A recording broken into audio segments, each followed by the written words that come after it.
All right. I thought that last one was so good. Og and the Giant. So I thought I'd do another one. I don't know how long this one's going to be. I haven't even looked at it yet. I just saw the title, so I wanted to read it. The Higgedly Piggedly Palace. Sarah, the wife of Patriarch Abraham and the great mother of the Jewish people, was the most beautiful woman who ever lived. Everybody who saw her marveled at the dazzling radiance of her countenance. They stood spellbound before the glorious light that shone in her eyes and the wondrous clearness of her complexion. This greatly troubled Abraham when he fled from Canaan to Egypt. It was disconcerting to have crowds of travelers gazing at his wife as if she were something more than human. Besides, he feared that the Egyptians would seize Sarah for the king's harem. So, after much meditation, he concealed his wife in a big box. When he arrived at the Egyptian frontier, the customs officials asked him what it contained. Barley, he replied. You say that because the duty on barley is the lowest, they said. The box must surely be packed with wheat. He could not see what Sarah saw, a figure, a spirit, clutching a big stick. I will pay the duty on wheat, said Abraham, who was most anxious they should not open the box. The officials were surprised, for as a rule, people endeavored to avoid paying the duties. If you are so ready to pay the higher tax, they said, the box must contain something of great value. Perhaps it contains spices. Abraham intimated his readiness to pay the duty on spices. Oh, laughed the officers. Here is a strange person ready to pay heavy dues. He must be anxious to conceal something, gold perchance. I will pay the duty on gold, said Abraham quietly. The officers were now completely bewildered. Our highest duty, said their chief, is on precious stones. And since you decline to open the box, we must demand the tax on the costly gems. I will pay it, said Abraham simply. The officers could not understand this at all, and after consulting among themselves, they decided that the box must be opened. It may contain something highly dangerous, they argued. Abraham protested, but he was arrested by the guards and the box forced open. When Sarah was revealed, the officials stepped back in amazement and admiration. Indeed, a rare jewel, said the chief. It was immediately decided to send Sarah to the king. When Pharaoh beheld her, he was enraptured.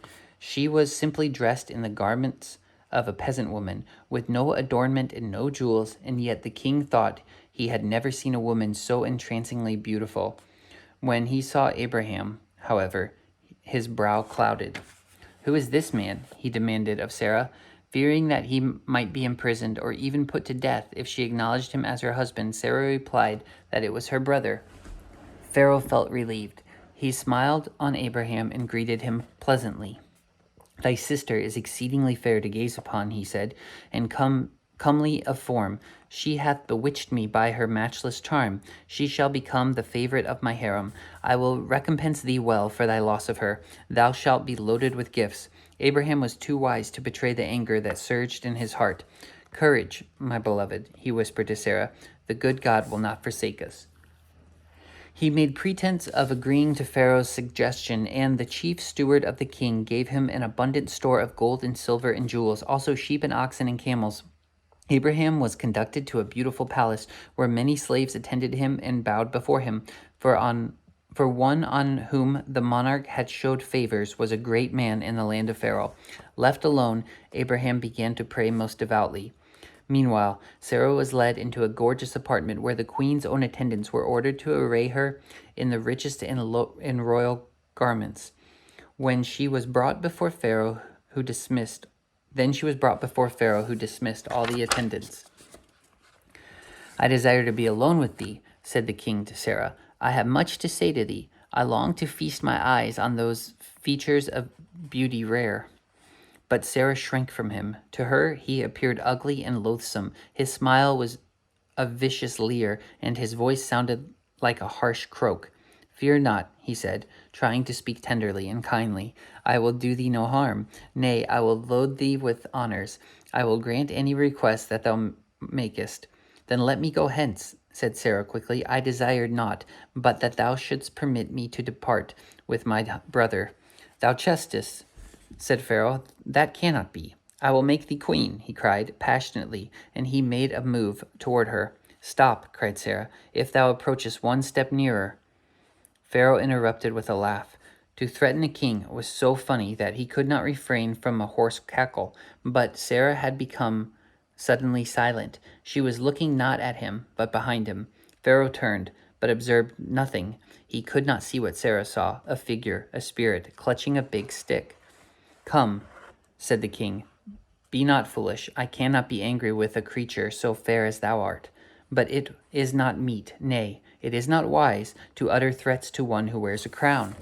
Sarah made no reply. She was no longer afraid. She knew that her prayers and those of Abraham had been answered, and that no harm would befall her. Pharaoh mistook her silence and advanced toward her.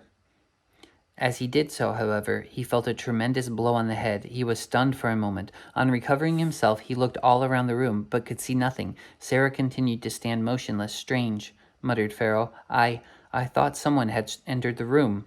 Again he moved toward Sarah, and once more he received a staggering blow, this time on the shoulder. It was only by a great effort of will that he did not cry out in pain.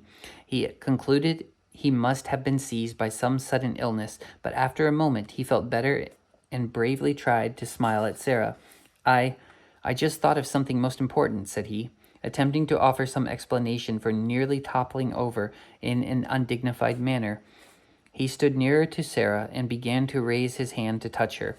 "If thou layest a finger on me, it will be at thy peril," exclaimed Sarah, her eyes flashing angrily.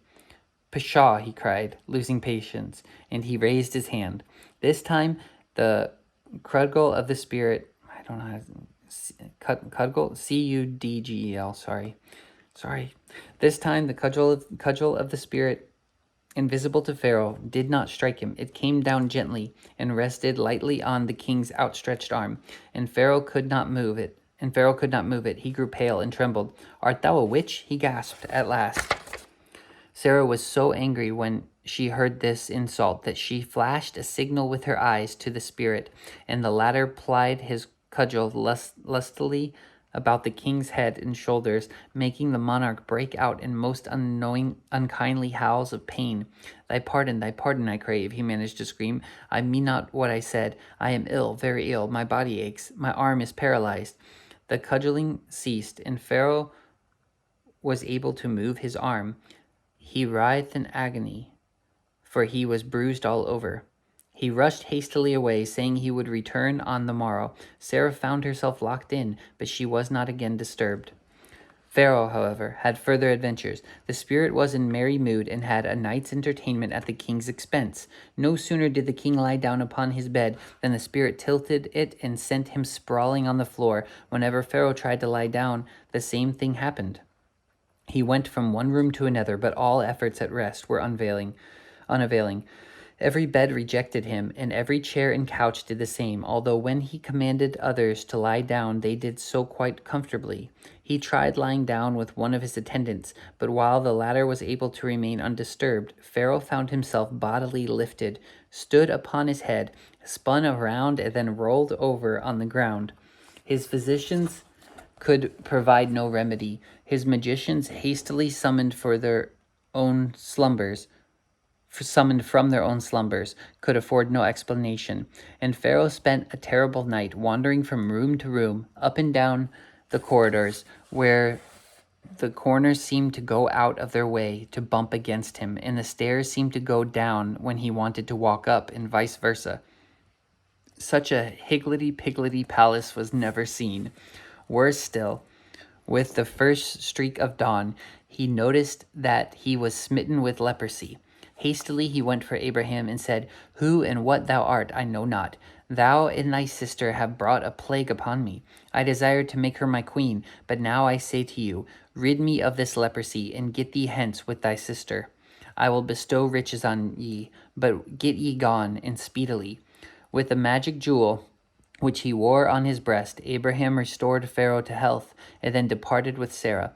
These final words he said to Pharaoh: Sarah is not my sister, but my wife. I give thee this warning: should thy descendants at any time try to persecute our descendants, then will our God, he, the one God of the universe, surely punish the king with plague again. And many years afterward, as you read in the Bible, the prediction came true.